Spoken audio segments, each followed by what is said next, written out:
Hi, my name is Stephanie Hertz, Marketing Director at Warwick Forest Retirement Community. Warwick Forest is the premier sponsor of the Lifelong Learning Society, and we welcome you to the Riverside Lecture Series. Today, I have the pleasure of introducing Liz Moore, a 30-plus year veteran in the real estate industry. Liz Moore opened her own real estate brokerage in Newport News in 2003. The company has grown considerably over the past 20 years, now with over 170 agents in offices in Williamsburg, Richmond, and the Northern Neck, as well as the Peninsula. Liz has been recognized as Entrepreneur of the Year by the Virginia Peninsula Chamber of Commerce, as well as honored with a Women in Business Achievement Award by Inside Business of Hampton Roads, and Small Business Person of the Year by the Greater Williamsburg Chamber of Commerce. She has served on the Peninsula Advisory Board for the Children's Hospital of the King's Daughters and has spearheaded fundraising efforts for that hospital that have raised over $177,000. Liz and her husband, Roger, have lived in Williamsburg since 1995. They have one son, Grayson, who graduated from CNU and is now working as a realtor for Liz Moore and Associates. Without further ado, please help us welcome Liz Moore as she brings us Market Talk.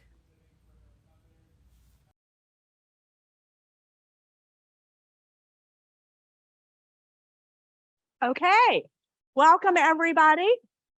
It is fun being able to do this presentation a couple of times a year because it reminds me of the differences in the market. When you're in it, it seems very different than when you take a couple of steps back and really look at what's going on. And since the last time I have done this talk, we have had quite a dip. So it should be an interesting conversation today, I think. So what we're going to talk about is how's the local real estate market? Is it a good time to sell? And I'm happy to report that I have some good news today. That has not always been the case. This gentleman, Bill, was reminding me of when I first started working with Riverside and some of the senior communities back in 2008 and 2009. The reason that we formed a partnership was because people couldn't sell their homes. And so we actually launched a guaranteed sales program back then to give people peace of mind to be able to move. So fortunately, we're definitely not in that space anymore. Getting your home market ready is definitely still something that is important. Even though we're in a seller's market, there are things that people need to think about in order to get top dollar and sell their home as quickly as possible. So how's the market? What do y'all say? How's the market? What do you think? You don't want to buy right now. Hot. I like that word. Anybody else? You know, that darn newspaper. Although actually, the headlines are a little bit scary. The market is not as scary as the headlines, but there are definitely some things that are going on in the world right now that are having an impact on the market. So we'll talk about that. So, and you'll see in some of the charts that I have when the pandemic first happened. So February-ish of 2020, we saw an extreme change to the market. Ever since then, it's been a seller's market. In the fall of last year, when interest rates started to go up, we're going to talk about that, the brakes came on. And we had a scary couple of months where, you know, to your point, not such a great time to buy because of what was happening with interest rates. But this year has actually started out with a bang. So kind of interesting to see that. I'm really going to look only at 3 benchmarks today because otherwise the statistics can get overwhelming and you get lost in the numbers. So I'm going to pick out the 3 things that we follow as the most important. And all of the statistics that I'm going to share today are based on what I call a local market. So that is Newport News, Hampton, Poquoson, York County, and James City County. So if you're from Gloucester, if you're from Smithfield, the numbers are going to be close, but I haven't included those in these statistics because the more rural markets can throw off the general patterns a little bit. Specific neighborhoods definitely can be different than the general overall trends. And I'll share this again at the end, but I am always happy to come out and meet with you and talk to you specifically about your neighborhood. So no cost or obligation to that meeting. But if you're concerned that where you live may be a little bit different than everything else, we can certainly talk about that outside. So pretty easy to tell when you look at this chart where the pandemic is, even if you can't read the axis to the chart. This is going back and recording home sales since 2014. So you can see that we were in a pretty steady market all the way along and then just fell off the ledge when the pandemic hit. I think the most surprising thing for me was how quickly that market bounced back. If you would have asked me in February or March of 2020 what my prospects were for the remainder of the year, I never would have guessed that it not only would have bounced back, but that the market ended up being 25% better than it was pre-pandemic. So you'll notice now, if you go all the way to the end of the chart, the market is struggling a little bit. And we'll talk about why. Interest rates, I think, are the culprit. So this chart takes interest rates all the way back, a little over 50 years, to 1971. I do that because I think it's important for people to put things in perspective. When I asked, how's the market? Someone in the peanut gallery said, it's not a good time to buy. And the reason that they said that, I'm sure, is related to interest rates, because interest rates seem very, very scary in the current market. But when you put them in perspective, looking back over 50 years, the average interest rate would be 7.77. We haven't come anywhere close to that.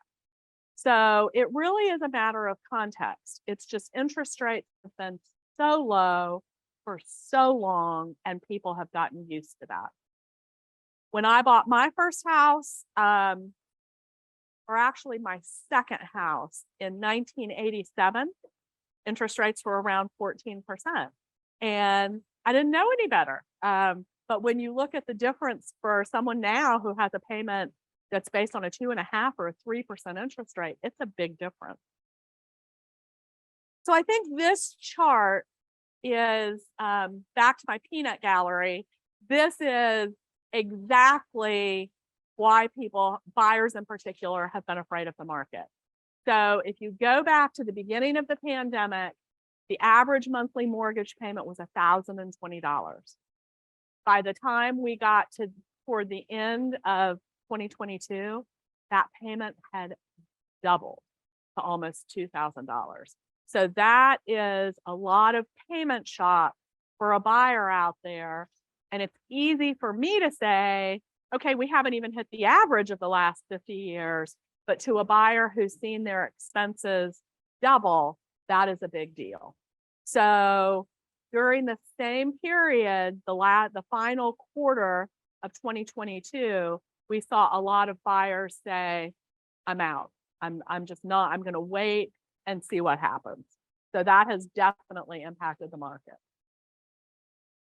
Okay, now there's a lot of data on this slide, but I think it tells a very interesting picture. So this is going back 2 years. So the beginning of the slide is January 2021. And this is peninsula transactions. So the localities that I talked about in the beginning. The red bar shows active listings on the market. The green bar shows monthly sales. So if you look at the whole time period, active listings on the market are down about 24%. And if you look at sales, they're actually down almost 30% over that time period. So it has been a wild ride, just up and down and up and down. Inventory, I think, is really probably the biggest factor when you're making a decision, is this a good time to sell my home?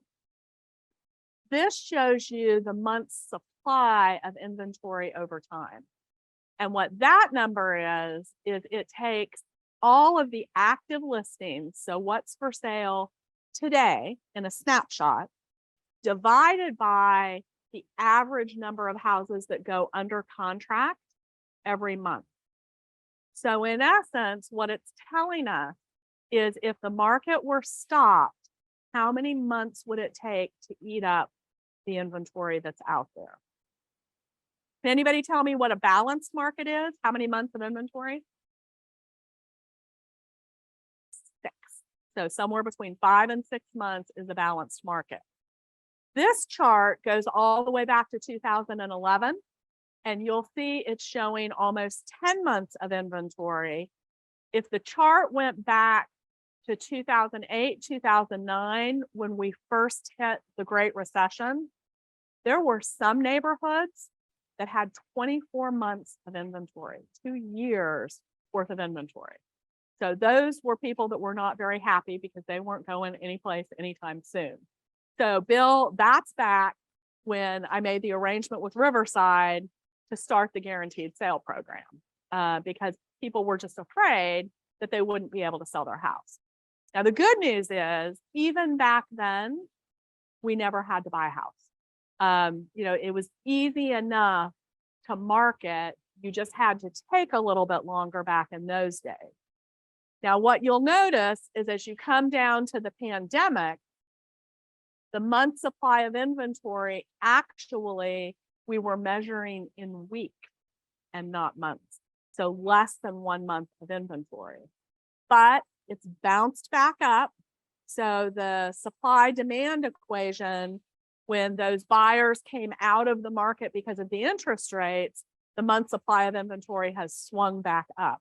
So right now we're hovering around a month and a half of inventory in general.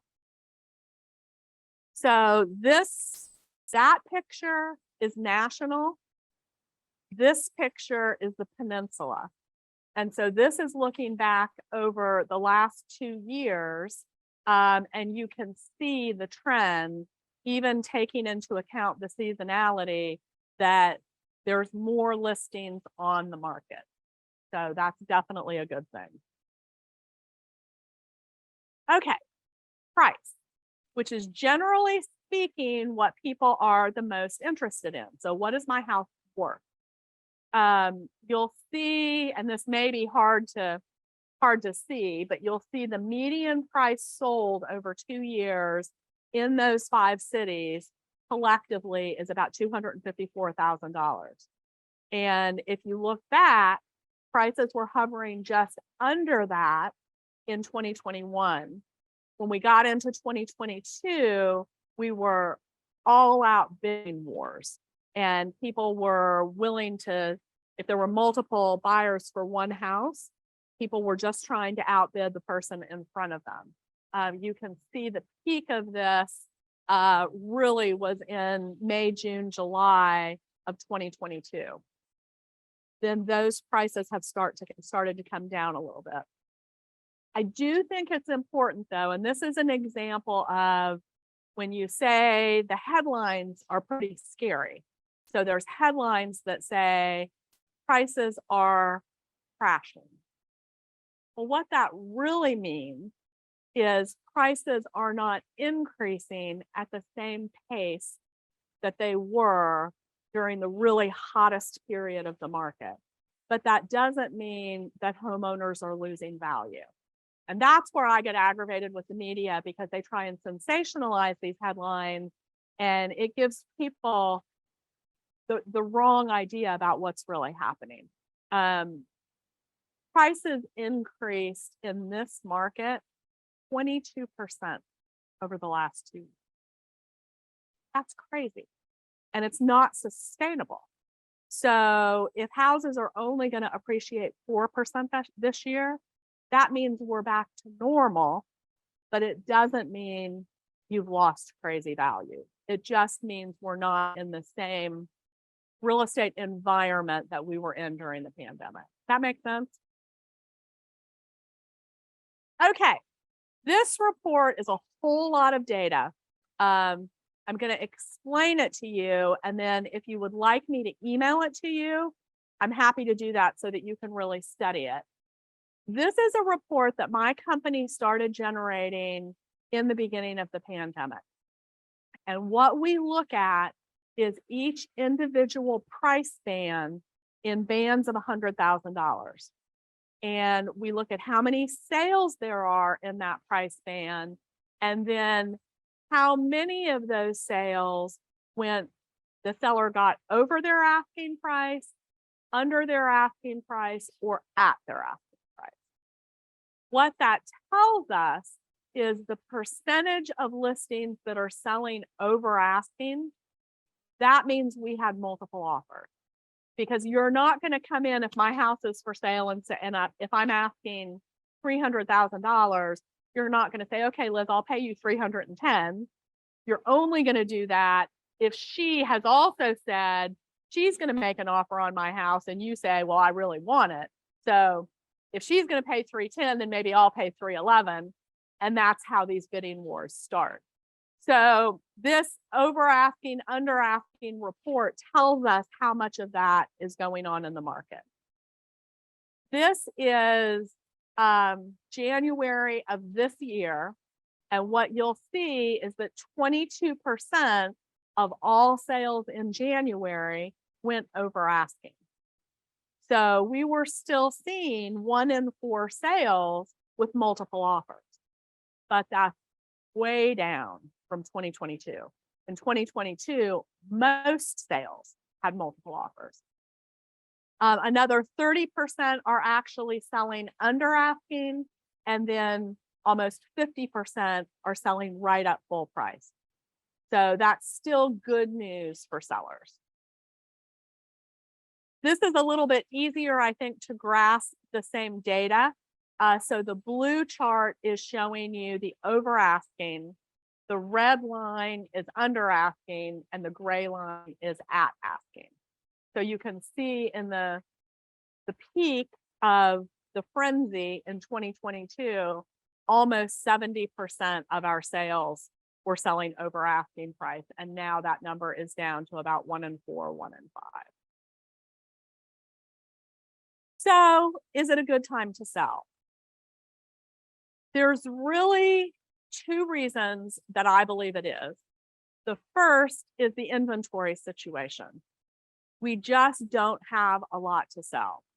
So even though there's a lot of buyers that have pressed pause and say, I'm coming out of the market, we still have more buyers than we do sellers. So anytime the supply is less than the demand, and if we're at 1 month of inventory, that definitely favors a seller. Prices are up. So they may not be up at the level that they were in 2022, but they definitely are up. So that's always a good thing for sellers. People always say in real estate, the 3 most important things are location, location, location. I'm sure y'all have heard that. I believe timing, timing, timing. And one of the things that I particularly appreciate about our senior clients is that a lot of them are in a position to time the market. They can choose when they want to sell their house. And a lot of other people don't have that luxury. They have to sell or buy for a job change or a divorce or a death or something like that. But if you have the ability to time the market, it's a good time to be a seller right now. So let's talk for a few minutes about getting your home market ready. Things are very different in 2023 than they were 10 years ago. Anybody been in their house longer than that? How long were you in your house? 35 years. Can you beat that? 50. I should have brought a prize. I definitely should have brought a prize.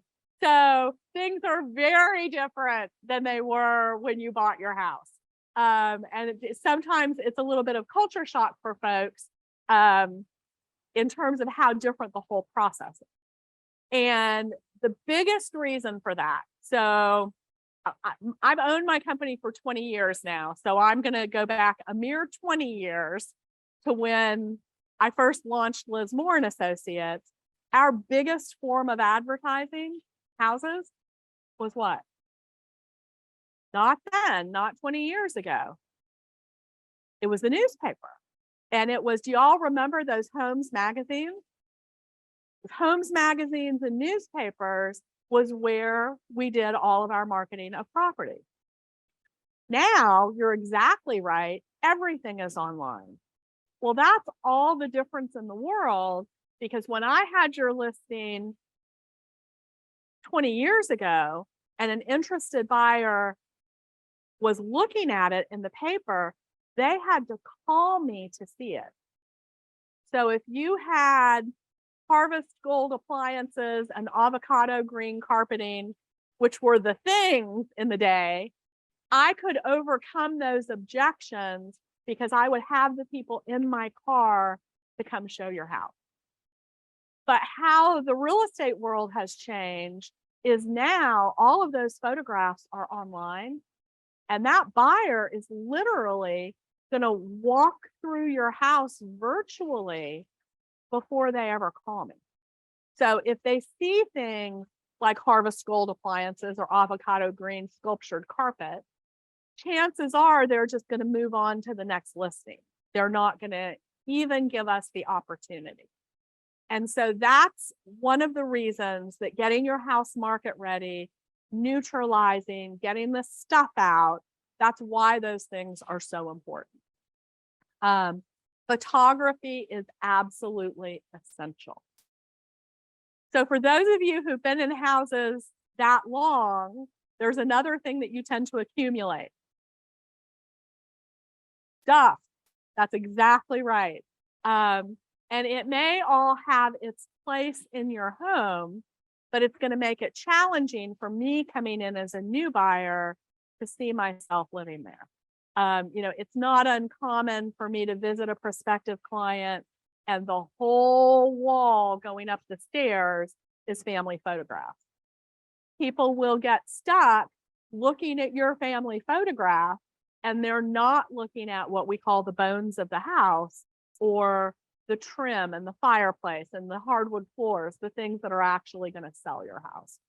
So the two biggest things when you're getting your house market ready are to take as much stuff as you can, put it in storage if you're not going to take it with you.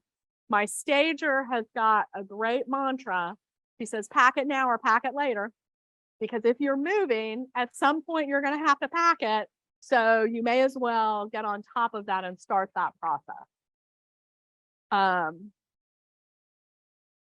Updating. Now, this is an interesting question. And this is one of the things that has changed very much in the market in the last couple of years. When I would give these talks pre-pandemic, we spent a lot of time talking about upgrading things in your property. If you have laminate countertops, you might need granite. If you have outdated carpeting, you may need hardwood floors.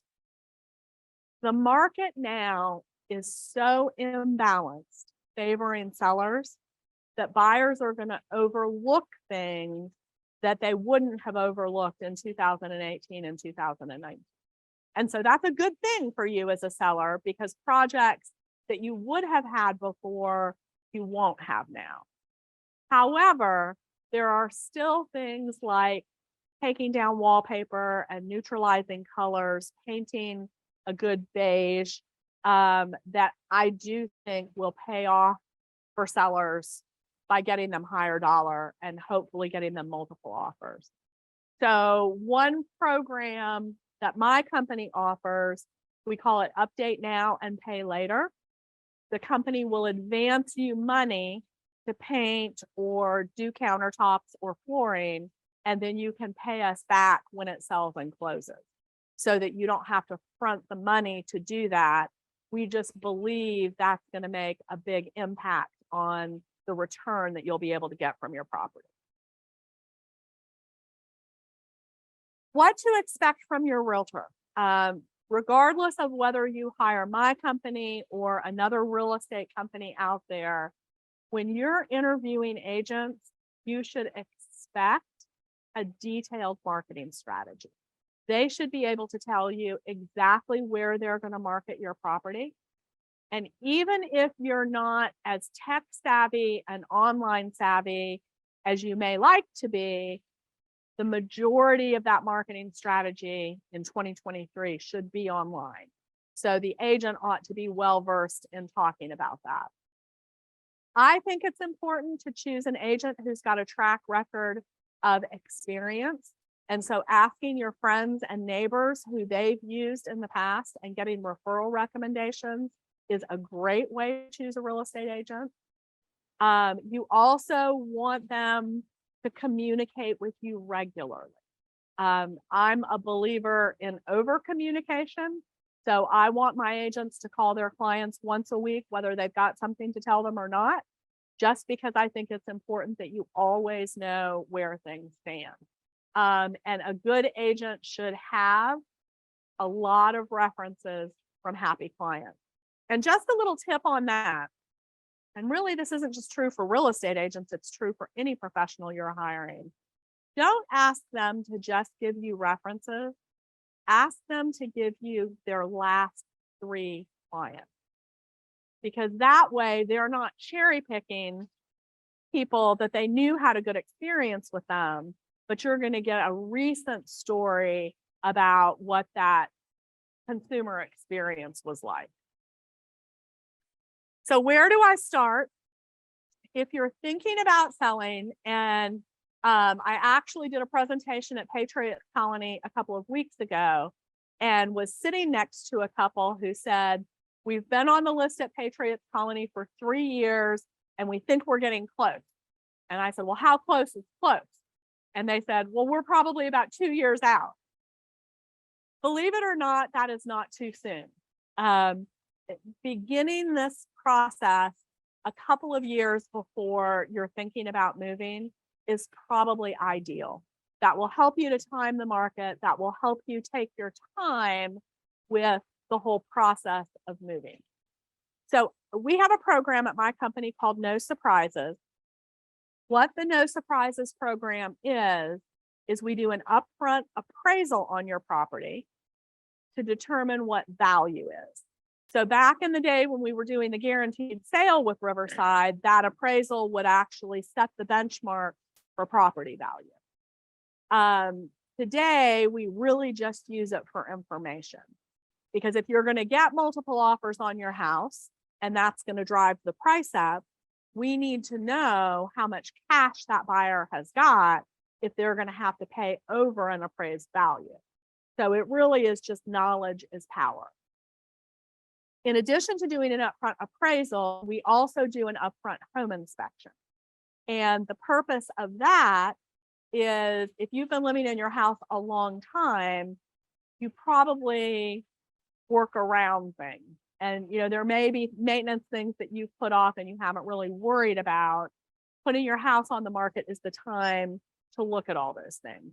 And I would rather that our clients are aware of what those problems are before they put their house on the market, rather than waiting until you're 72 hours away from when you're supposed to move and you find out that you've got $10,000 worth of powder post beetles under your house and you've got to find a contractor and figure that out.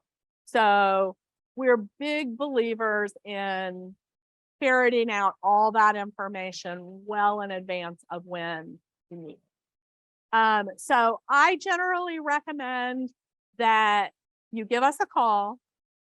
We will come out to your house. We'll give you recommendations of anything you need to make your house market ready.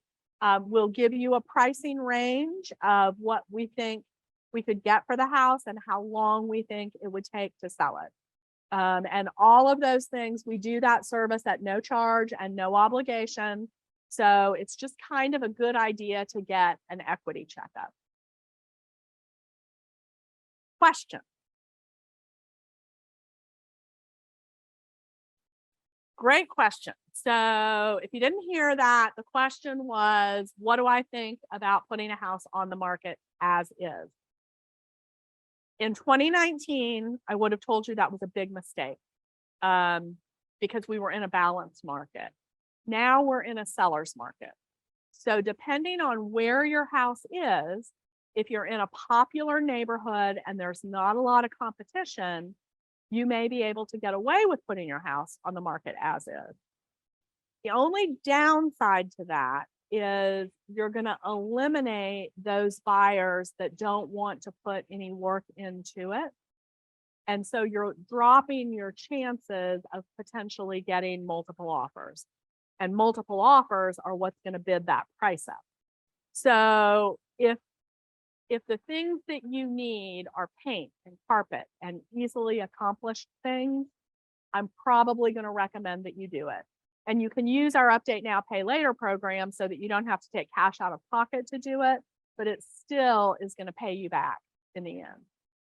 The other reason, again, depending on what it is, I have a listing right now in Williamsburg where the house has yellow cabinets, very yellow, like canary yellow.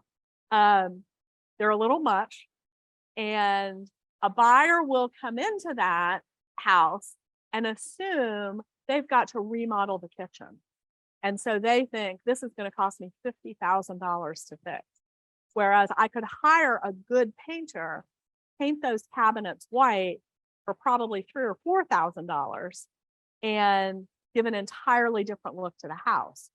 So by not making that improvement, that seller is likely to get a lower offer because the buyer sees the obstacle of the cost as way higher than it actually is. Does that help? Yes, ma'am. A question online, does paying over appraised value affect the ability to get mortgage for the total price? Great question. So yes, it certainly does. So when you're competing in an over asking market and you win the bid, and so let's say the house was asking $300,000 and you ended up agreeing to pay $310,000, you're going to have to pay the difference between what you bid and what the appraised value comes in at. So if the appraised value comes in at the sales price of $300,000, you would have to pay $10,000 in cash for the difference. Good question.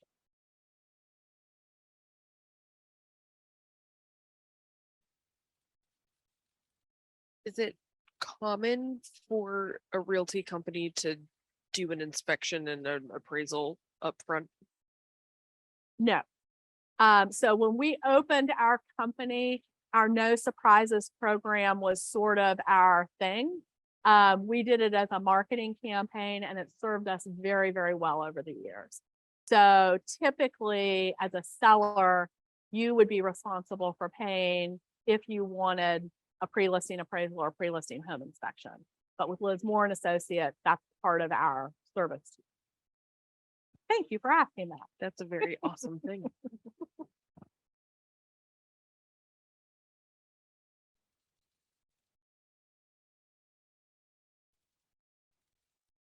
Zillow. No, it's Zillow. I'm making fun. It's Zillow.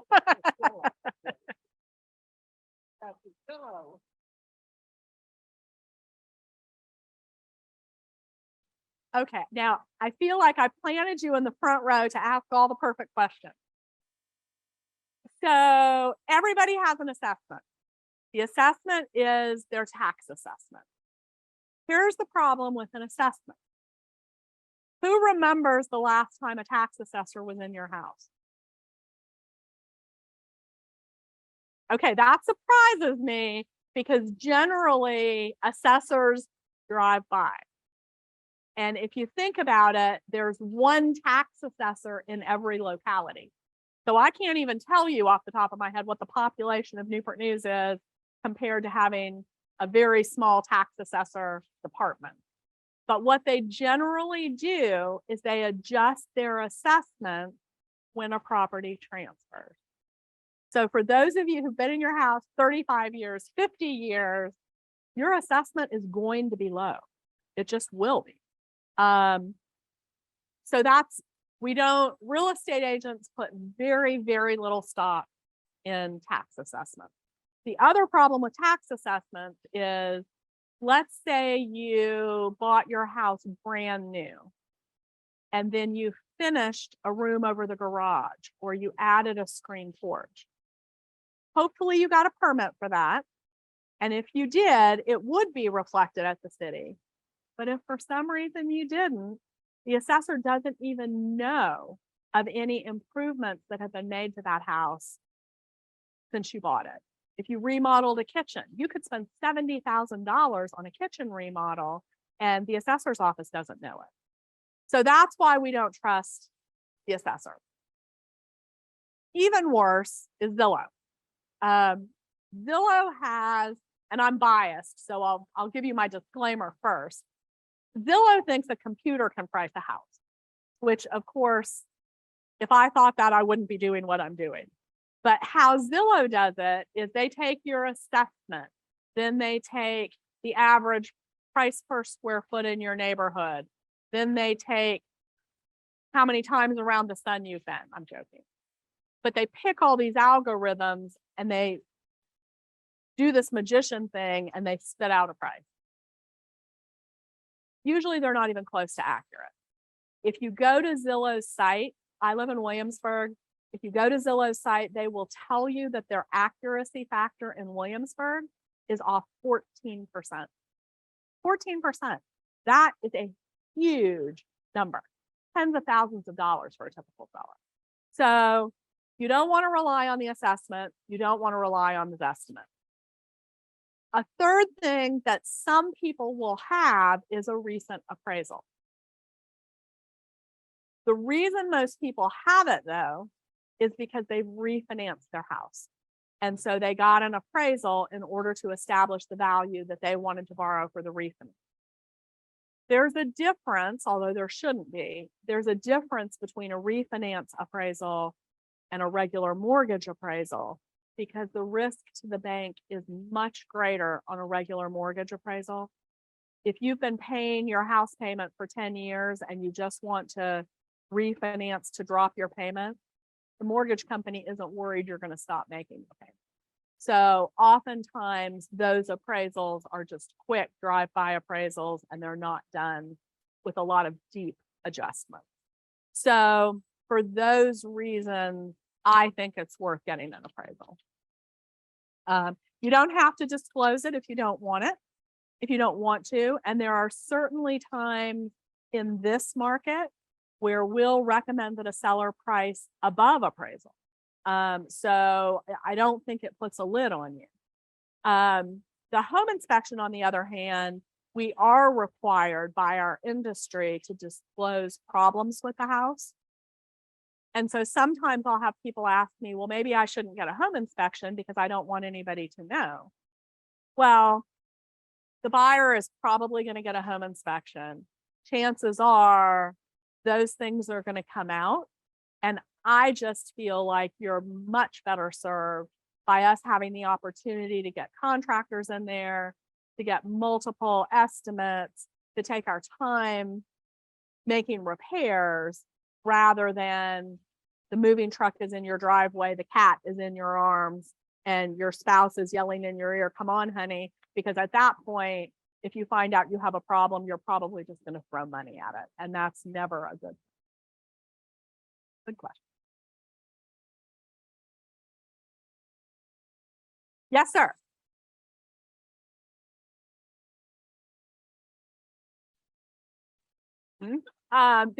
Those people have come out of the woodwork. They want to buy a house for a bargain price. put some money into it. The joke in the industry is they're going to put some lipstick on a pig and then turn around and sell it for a significant profit. You should never call one of those people. And it's exactly like a guaranteed sale. The way a guaranteed sale works is someone will tell you, okay, if you can't sell it yourself, we're going to drop a price at prescribed intervals until it gets down to where it's maybe 80% of the appraised value or the market value, and then we'll buy it for 80% of value. But in the market that I've just described, chances are you're going to get more than 100% of value. And so there is no reason for you to capitulate to an investor that's trying to scoop up your house. There have been markets where that peace of mind made sense, but we haven't seen that in a long, long time, and it certainly is not this market. Now, occasionally you'll get a letter at home, because my agents do this. They're representing a buyer who wants to be in your neighborhood, and there's nothing on the market in that neighborhood. So they'll send a letter to the neighborhood and say, have you ever thought about selling? That is worth doing if you're thinking about selling, but I would consult your own real estate agent to give you advice on price so that you're not letting the buyer drive the terms in that situation. Good question. Anybody else? Okay, thank you very much.